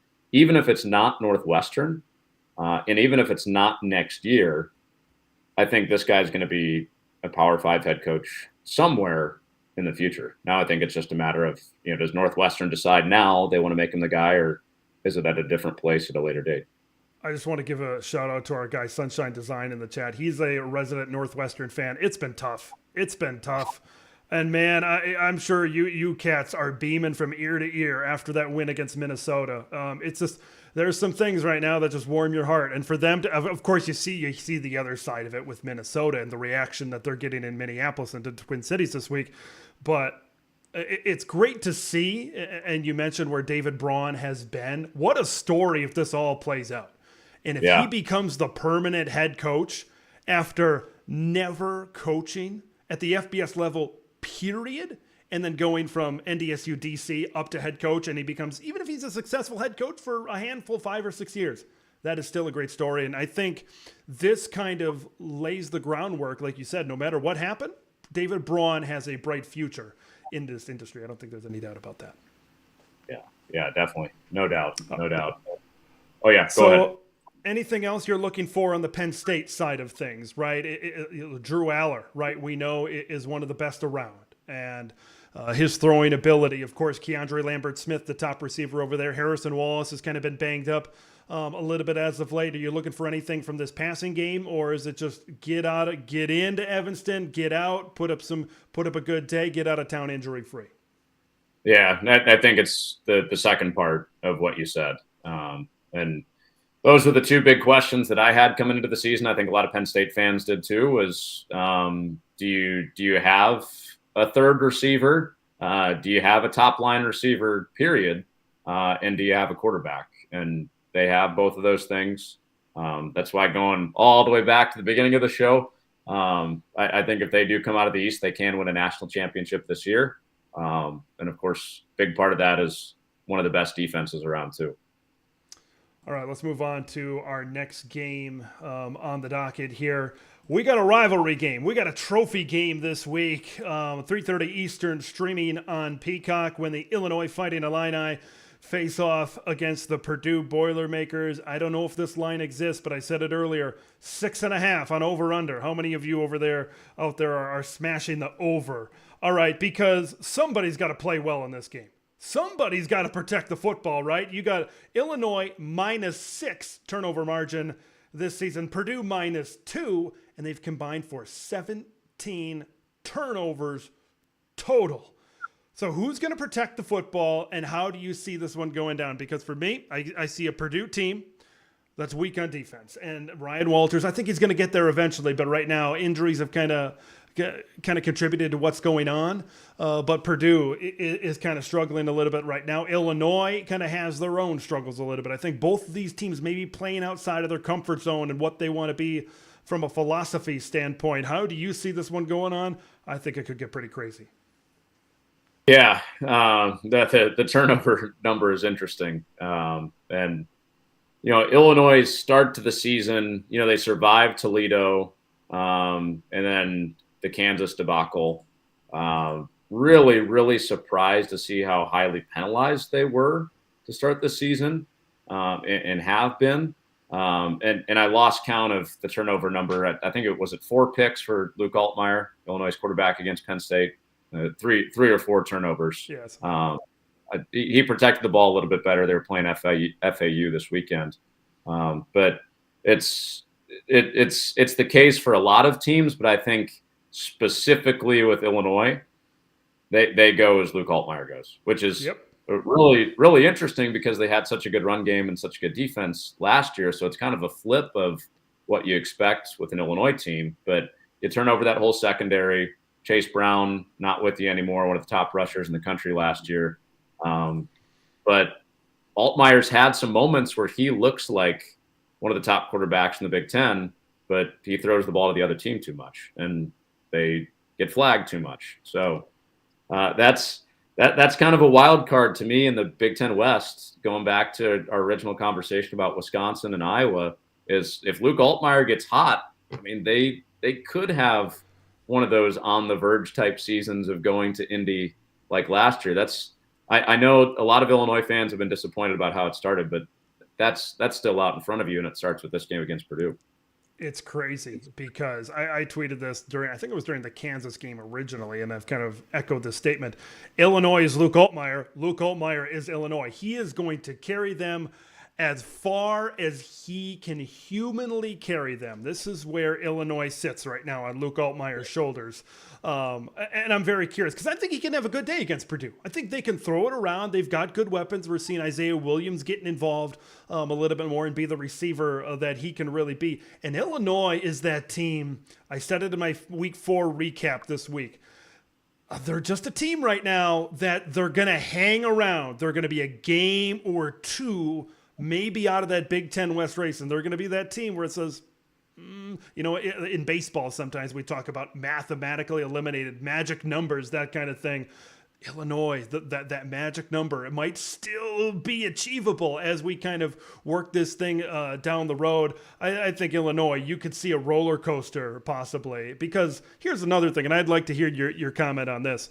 I believe Brett Bielema, like I said, I grew up in Wisconsin. I know what Brett Bielema is all about. Great defense, physicality, offensive line, running the football, right? That's what Bert wants to do.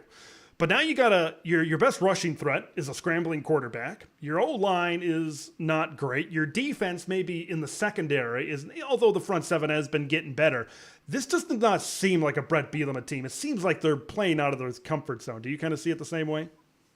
Yeah, I do, and I think that is surprising because those are kind of the connected elements of their teams and Brett Bielema's teams at Wisconsin, and he showed it last year with the team that they had that you feel like you can kind of count on. Like they would just kind of have the assembly line and the factory of guys that are like that. But Devin Witherspoons don't come around every year. Like I still sometimes, if not necessarily if I'm having a bad day, that's not the right way to say it, but like in the summer, I was like, I just want to see a collision and a big hit. I turned on the hit that he had last year against Indiana. Yep. One of the early games where he just comes off the edge, and I want to say it was Jalen. Maybe it wasn't Jalen Lucas, but he blew up one of the Indiana backs. You just don't recreate guys like that. And look, that's one of the storylines of this game too, right? Is it's some of those guys that were there at Illinois last year playing against their old coach, and some of the players for Illinois have been vocal this week. We've talked about that. He left. Some of us stayed, and we want to beat him bad. It seems like Illinois in this, what might end up being a 2-year stretch, maybe 3. A lot of generational players, right? Chase Brown, generational running back. Sidney Brown, look what he's doing in the NFL with the Philadelphia Eagles. Devin Witherspoon, you mentioned the Seattle Seahawks as well. Johnny Newton, I think, is going to end up. I'm very curious to see, especially we talked about those West Coast teams and the recruiting prowess that they have. If Illinois can recreate this with Brett Bielema 3 years down the road, 5 years down the road, because it seems like if they can't bring in those generational players, Johnny Newton, an All-American on the defensive line, Chase Brown, an All-Big Ten guy, one of the best running backs in the conference last season. You'll take a look at those secondaries. They've had great players. It's just, can they continue to get that type of player going forward? That's one thing. I think Devin Witherspoon might have been like a 3-star guy, 2-star guy coming out. So it's all about development as well. Do you kind of share the same concern that says, okay, Illinois, that's great. You've had these players, but can you continue to get these players and develop these players? I think that could be a concern going forward. Yeah, and I think they can. They're never going to be, a 5-star factory. That's just not who Illinois is, and that's not who Wisconsin was when Brett Bielema was there either. But he'll continue to mold guys, and I think he's probably even better at that than he was at Wisconsin because he had some time in the NFL, he had some time at Arkansas. He has more perspective on that. I think they will still continue to recruit at a high level compared to where they were before he was there. But you're right. You don't get Chase Browns. You don't get Witherspoons all the time. It was just kind of that perfect storm where those two plus Sidney Brown were there at the same time. But I think you can recreate that in a way of kind of a unit and an entire unit making up for those guys not necessarily being there every single year. And to backtrack a little bit, these guys weren't 4-star recruits. These guys obviously weren't 5-star recruits. So Brett Bielema and this coaching staff deserves a lot of credit in terms of the development. So we'll see if they can maybe identify some of these mid to high 3-star guys that they bring in and then end up developing them. But this is going to be an entertaining game, right? This is going to be worth the $5.99. I'll tell you, if you want entertaining Big Ten West football, this is kind of a microcosm of what you could maybe see. Because I think these are two of the best quarterbacks in the Big Ten West, right? You look at Luke Altmaier, what he's done. You look at Hudson Card, what he's done. I think quarterback-wise, these teams check that box. It's just there's a lot of other parts to this right now, a lot of other boxes that need to be checked as of right now. We're going to finish things off here with the game that you're calling this week. Maryland will take on Indiana here this week. So I'll have you kind of share some of the insight you've had kind of looking, and then what you're kind of looking forward to talking to both Mike Loxley and Tom Allen about here as the week progresses. But there's a possibility that this could maybe be a look-ahead game for the Terps, right? It was already scheduled.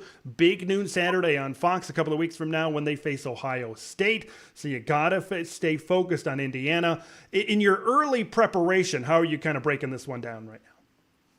Yeah, I mean, I think the emotional part of it for Indiana is really fascinating, and that's kind of what I'm curious to get to the bottom of with Tom Allen and the coaches tomorrow for Indiana when we meet with them. Is they won in 4 overtimes. It was ugly, and they were right on the brink of a really devastating loss to a MAC team that barely survived an FCS team a couple weeks before.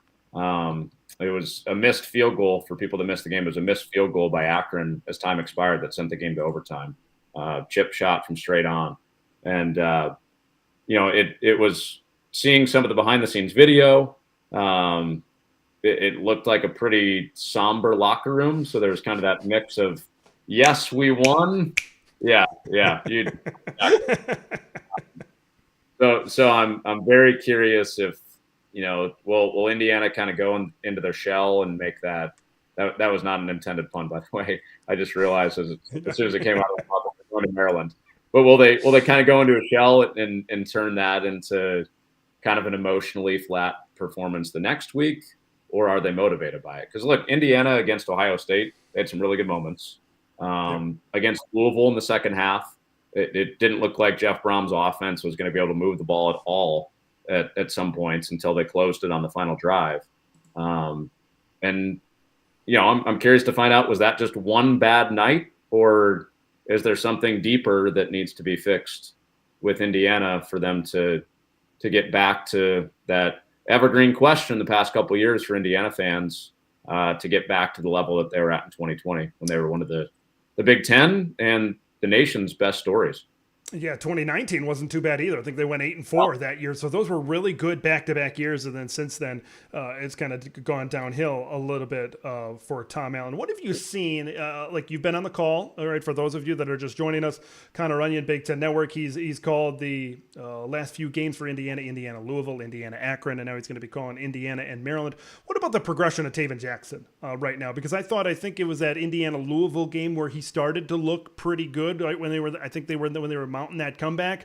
Where have you seen, how does Taven Jackson look? It seems like he's kind of settled in to that role over Brendan Sorsby right now. How do you see his progression as a quarterback in the last few weeks? He's got a big arm, and he's not always accurate. That's one of the big areas for improvement for him right now is improving especially intermediate balls.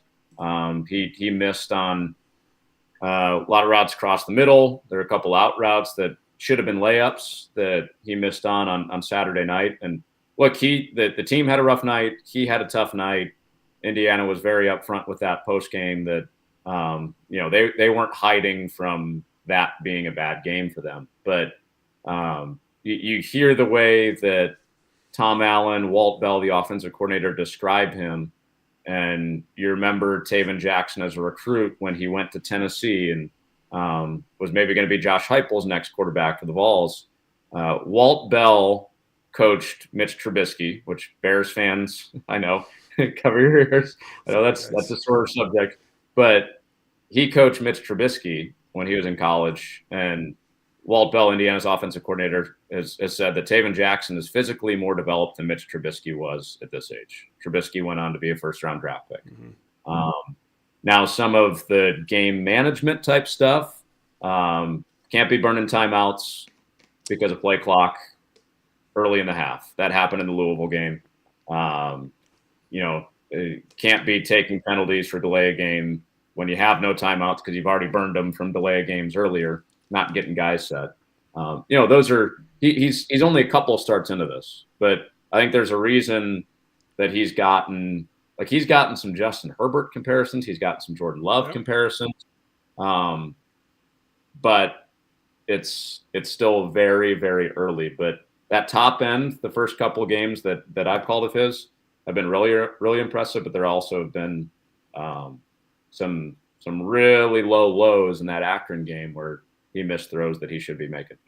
He's a young quarterback. I think that's what people don't realize. Yes, he's a transfer. I get he spent a year at Tennessee. I'm not sure if he ended up redshirting or what it was, but he's just a couple of years out of playing high school football in Indiana. So, you're gonna have maybe these growing pains a little bit, and he didn't play at all at Tennessee in what's becoming a very crowded quarterback university over there. So I think the development is. He'll continue to get better, but you are going to see some of these other things. Let's talk about Maryland for a minute. Maryland is a team that I think is very good. If you would have put them in the Big Ten West the last few years, they would have been right towards the top. They would have been right there in contention with some of those other teams. Sometimes I think Talia Tagovailoa and that team can be a little bit inconsistent, right? You look at this last game against Michigan State, they get out to a big 21-0 lead, and then they get kind of stagnant a little bit, and then eventually the turnovers kind of help them out, put more points up on the board. What's the key for Maryland? What's something you're looking forward to talking to Coach Loxley about in your preparation for this broadcast? Yeah, I mean, the Tagovailoa thing is always front and center. I really like Corey Dyches, who's a listed tight end for them, and he lines up attached to the formation for them sometimes offensively, but they split him out wide like a wide receiver. I did their spring game, I think 2 years ago, and he was still kind of a hidden gem at that point. And I remember watching tape. I think it was Matt McGloin who did the spring game with me that year, and we were watching tape before the spring game, and we were both kind of looking at each other like, who is this wide receiver that's not listed on the depth chart as a wide receiver? And it was Corey Dyches, guy with a basketball background, guy that's really become a big part of their offense. Really like him. I mentioned the linebackers before, Hippolyte and Jayshon Barham. Those guys really fly around. Getting Bo Braid back and him being involved in turnovers this week was big for their defense. But I really want to see how well they run the ball against Indiana's defense. Hoosiers haven't been great stopping the run. We know Maryland can chuck the ball around the yard with Tagovailoa and Dyches and those receivers, but I'd like to see from Maryland's offense. We saw it from Colby McDonald a little bit in the Virginia and the Charlotte games before Michigan State, some explosive run plays. But outside of Tagovailoa running around a little bit, and then there was a fake punt in that Michigan State game, you take those couple of plays out of it, and the running numbers weren't terrific against Michigan State, and that was a game that Maryland played with a lead the entire time. So you figure that's second half, offense sputtered a couple of times. You figure that should be, let's do some downhill running, maybe get Antoine Littleton involved, their bigger back. But it wasn't always as easy as I thought it might be in the run game last Saturday. Yeah, not a lot from Roman Hemby. But here's the thing about Maryland. You took on Antoine Littleton, who needs a different name because he's not very little. Kind of a bigger, bruising guy. They can do it with a couple of guys. Just because you don't get – obviously Roman Hemby is their top back. But just because you don't get it from him doesn't mean you can't get it kind of from other places. And you saw Colby McDonald be one of those guys to step up. And you need to protect Talia Tagovailoa with your life, because if there's one thing that the Tagovailoas, I don't know what's in the water out there in Hawaii, but you need to protect these guys. That's kind of he's been to the injury tent a few too many times, and last year kind of got knocked out a little bit. What's one thing that you're most looking forward to about this matchup as you're getting set to call this one at Big Ten Network? Yeah, it's a good question. Being with Matt Millen, I think that's one thing that I'm looking forward to. That's an off the field. But really enjoyed my time with him in the spring, and of course he has such a deep history in the game, and he always sees things on film that I'm like, man, I never would have seen it at that third or fourth layer deeper. So that's personally one that I'm really looking forward to. And Elise Menaker will be on the sideline. She's somebody that I've called softball with, and she's doing great work in the baseball space this summer on top of her college football work with both SNY and for Marquee with the Cubs. So that's personally, I'm looking forward to working with those two in our crew. But on the field, this will be my first regular season game in person, getting to see Talia Tagovailoa. And I think seeing him a couple springs ago still seemed a little bit unsure of kind of directing the offense, and now he just seems like he's in total control. Not that he can do anything that he wants, but sometimes it looks like it comes easy to him. The ball comes out so freely. He's got guys like Deitchus on the perimeter that are really fun to watch when they're really firing. So that's another thing in person. You know, I've seen it on TV, I've seen it on tape quite a bit, but seeing him in person with obviously some excitement around Maryland's starting 4-0. Can they keep that going into the big game with Ohio State the next week? So that Ohio State game was originally scheduled to be on Peacock. I heard a lot of Twitter reaction that was thankful that kind of got switched. Peacock's a good deal, folks. I've had Peacock for a couple of years, right? You can watch Office reruns. You can watch Parks and Rec if you're a fan of that. There's all sorts of stuff on Peacock. Yellowstone was on there for a while. I missed my Brooklyn Nine-Nine. That's another great one, another fantastic one. So yeah, it's for and then think about alumni and students get some sort of discount as well that are associated with some of these Big Ten schools as well. So Connor's going to be with Matt Millen, as he said on the call. That kind of brings me up. I kind of want to talk. We like to, with our guests, we like to break some things down, but at the end we kind of like to have some fun and kind of talk about some other topics. So you've called games now, like you said, you're going to be calling games with Matt Millen, Adam Brenneman, of course. A lot of people that watch stuff on YouTube and what he's done with his podcast and state media and everything. Let's talk about that. You know, how was it calling a game with Adam, and kind of what have been some of your most memorable experience with some of the most color commentators? You mentioned Matt Millen, what he can see about the game. Who are some of kind of your partners that kind of stick out to call games with? Yeah, just going back to the past couple of weeks, when I was up your way, Tommy Olson made his debut. He's a super fun guy. I don't think he'll mind me sharing this because we kind of joked about it on the air a little bit. But I called Tommy before the game that we did because I had never met him, and I think it was that would have been Labor Day weekend. I was going to say it was a long weekend. I think it was Monday and. He's like, "Hey man, I'm floating right now." What do you mean you're floating right now? He's like, "I'm out of my parents' pool right now. I'm floating in their pool. I'm having this phone call." I was like, "I can call you back, man. It's really okay." No, I'm so fired up for this game on Saturday. I want to talk right now. So my first conversation with Tommy was while he was floating in his parents' pool. So that was super fun. The following week, I couldn't escape the Gophers back-to-back weeks. I had Brock Vereen, who had a great career at Minnesota and then to the NFL and has done stuff with NFL Network. And I think he's a stud. Really good on TV, both studio and doing games.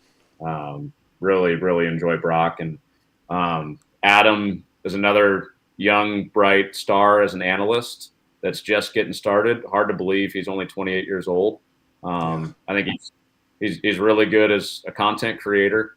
It was funny. We were walking down Kirkwood the other day, the main street in Bloomington, and we were walking to lunch or whatever, and somebody from a random restaurant just yells, "Adam Brenneman, I love your TikTok." So he's super smart about the game. I was watching some of the game back in overtime, and he was all over the rules. He was all over the strategy stuff, and just has a really good mind for football. And then, Matt Millen doing the game with him at Penn State for the spring game, and then getting to work with him again in the regular season game is going to be super fun. Just because I feel like I could ask him about John Madden, I could ask him about kind of renegade days as a bad boy with the Raiders. And I could also ask him about modern football, and he always seems to have the answers. So I'll say this: our bosses at Big Ten Network do such a good job, especially with analysts hiring good people and people that are really easy to work with. And I have not had an analyst that I've worked with where I've been like, man, I can never work with that person again. So I know that's not the case for everybody and at every place. Right. That's great to hear. So this is your first year calling football for BTN, correct? Yeah. I've kind of been on the spring game special tour the Sure. last 2 years. Yeah. This has been my first regular season. Let's talk about, because you've mentioned you've called some games in some other sports. I love talking about this subject because I love college towns. I grew up in Wisconsin. My parents sold fresh produce on the square in Madison, Wisconsin for 30 years since I was 1 year old, since 1992. So I know all about college towns. That's what Madison is. What has been your favorite Big Ten college town that you've covered a game in? Doesn't have to be football, right? Just I'm talking about towns specifically. Like at any point, I would want to go back there, or on a game day specifically. Boy, that's a good question. Let's just go overall. Let's go overall. It doesn't necessarily have to be on a game day. Just a great college town and a campus atmosphere. Okay. Because I was going to say, being in Lincoln for Volleyball Day, Nebraska. Yeah. Being there on Monday, 2 days before the event, and walking around, and I didn't see many people on a morning walk out to get coffee. And then by Wednesday, I was walking down to get breakfast, and there was already a pep rally going on in the lobby. So that turns into that turns into an amazing game day city, and non-game day city too. But it really transforms. I think Madison, if it's a non-game day or a game day, I think Madison is the one for me. I probably spent the most time there just because it's one of the closer ones to where I live in Chicago. But to have the two lakes there, the students like to have fun there. I think that goes without saying. So they're always kind of out and about and creating a good energy in town. And you got the Capitol right there. You got a ton of bars and restaurants. And I've done a ton of volleyball there too, so I think that influences my decision. They've always got the field house packed, and I know it's the same for Camp Randall. So that would be I don't like to pick favorites, but right now that's got my heart because I've spent the most time there, and it's always been a good time. Nothing like Madison. There's nothing like Madison. I will always say Madison. I'm glad you said Madison. So I'm all about that. We know you're somewhat fresh on the football side of things, but factoring all of the sports, you mentioned Madison. So we got the field house where they play volleyball, a very historic venue. Growing up in Wisconsin, they used to play the girls' high school basketball tournament there as well. What's been a venue? What's been your favorite, best venue to call a game and broadcast a game from? Ooh, well, Memorial Stadium for volleyball. Oh, I mean, that's it. Game, set, match. Yeah, I figured that's a specialty event, so maybe that doesn't count. I really like Holloway Gym at Purdue. Their volleyball venue is small. I think having so many engineers, that has something to do with sound design at Purdue arenas and venues. They really know how to shape their architecture, so it's just super loud. I called my first game at Mackey Arena during basketball season last year, and it was the same way. I don't know what the decibel reading was, but through the roof. Pinnacle Bank Arena at Nebraska, they haven't had huge success in basketball, but they're on a little bit of a run last February. And it was when Keisei Tominaga was on his great run of big shooting nights. They packed that place and it felt like an NBA arena. And I think the loudest is Assembly Hall. Being there for Indiana basketball, that was just kind of a different level of stimulation than I'd experienced before. It's not the biggest arena that I've been in, but I think just the history. You walk in, you see the banners. They love their Indiana basketball statewide, and then the noise echoes off the kind of the boat-shaped structure of Assembly Hall. So let's talk about and teams started practicing for basketball right now. Big Ten Media Days, October 10th. It's right in my backyard. I'll be headed to Big Ten Media Days. Excited to produce some content for everybody here on the channel. Let's talk about hoops to kind of finish off the show here just a little bit, because first, before I get into basketball as a whole, I want to talk about Assembly Hall for just a minute. I want to ask you one question now that we brought that up. Is that a lot like, say, you were there for Memorial Stadium for a volleyball game? Does that have that level of excitement? Because we know Indiana and basketball just go hand in hand. Does that have that level where, you know that this is one of the best atmospheres in the country on the basketball thing, where people live and breathe their hoops in the state? Yeah, I think so. And, you're not that far removed from people. So you kind of get that sense of, this is Jim and Dolores. They've sat in the same seats watching IU basketball for 30 years, if not more than that. And maybe it's like the third generational thing if these tickets have been passed down. I think some of that influence too is, I had a sibling that went to Indiana. My sister went there. So I got to experience that kind of through her college experience. And then I went to another school in the state, Ball State, where, we call them Cardinal Sinners. There are a lot of Notre Dame football fans, Indiana basketball fans that end up going to Ball State. So I've kind of been in close proximity to it in that way. And it was special going in there. But I still haven't called a basketball game at Breslin Center. I hope at some point to do that and kind of be close to the IS zone. And Mackey was amazing. Trying to think where else I need to hit. Rutgers. I did Rutgers NIT game. And the rack, yeah.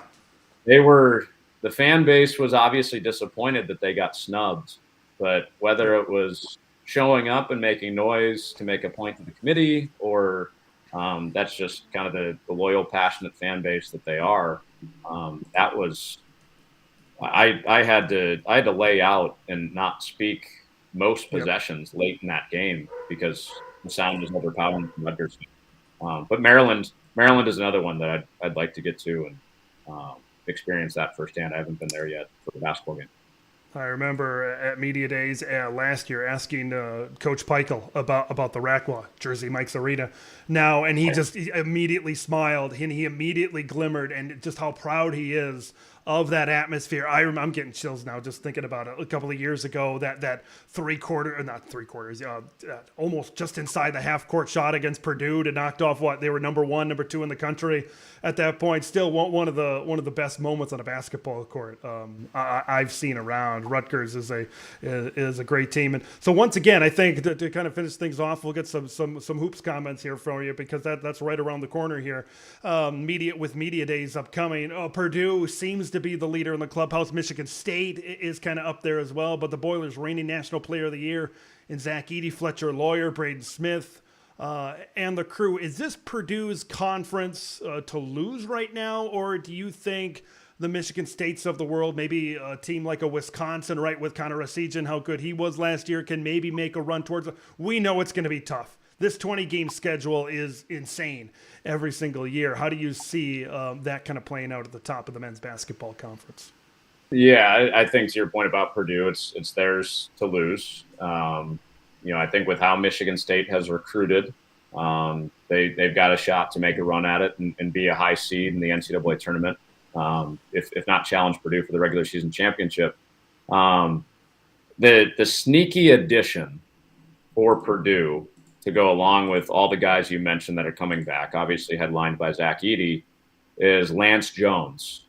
He's actually a guy I had a chance to cover when he was at Southern Illinois. The beginning of his time there and the end of my time there crossed over for a couple of years. And as soon as they added him out of the transfer portal, it hit me.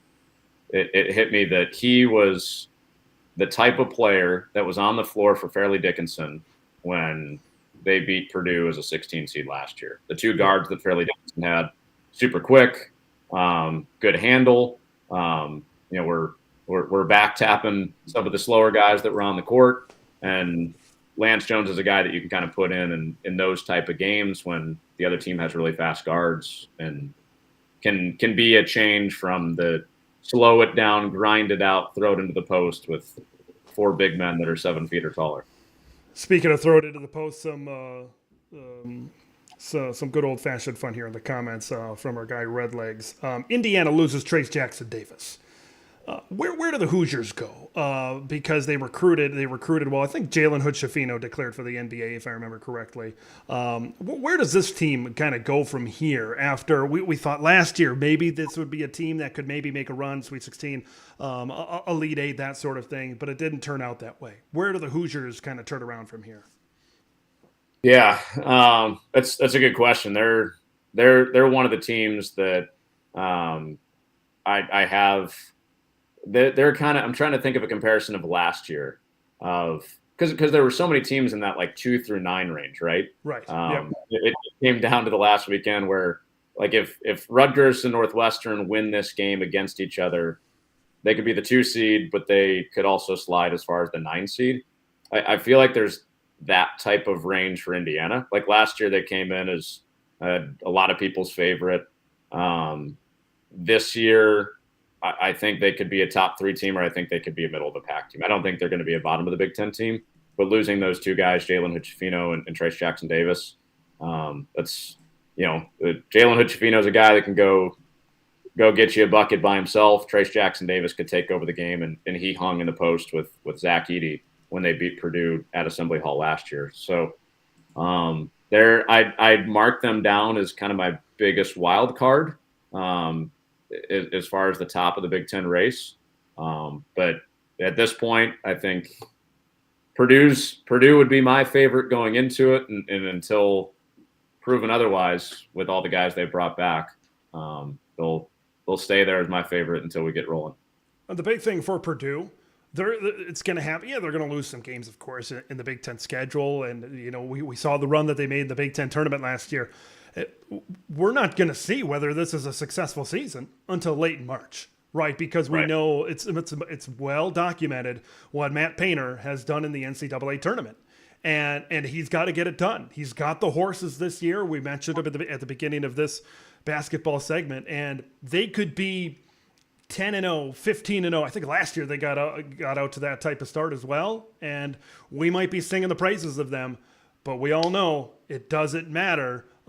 If you bow out in the first or second round as well. And you got a Michigan State team that I think returns a good amount as well. We know how Tom Izzo can put together a run in March. This was a team that went to the Sweet 16, I believe, last season before bowing out in that. I think it was an overtime game against K-State, if I remember correctly.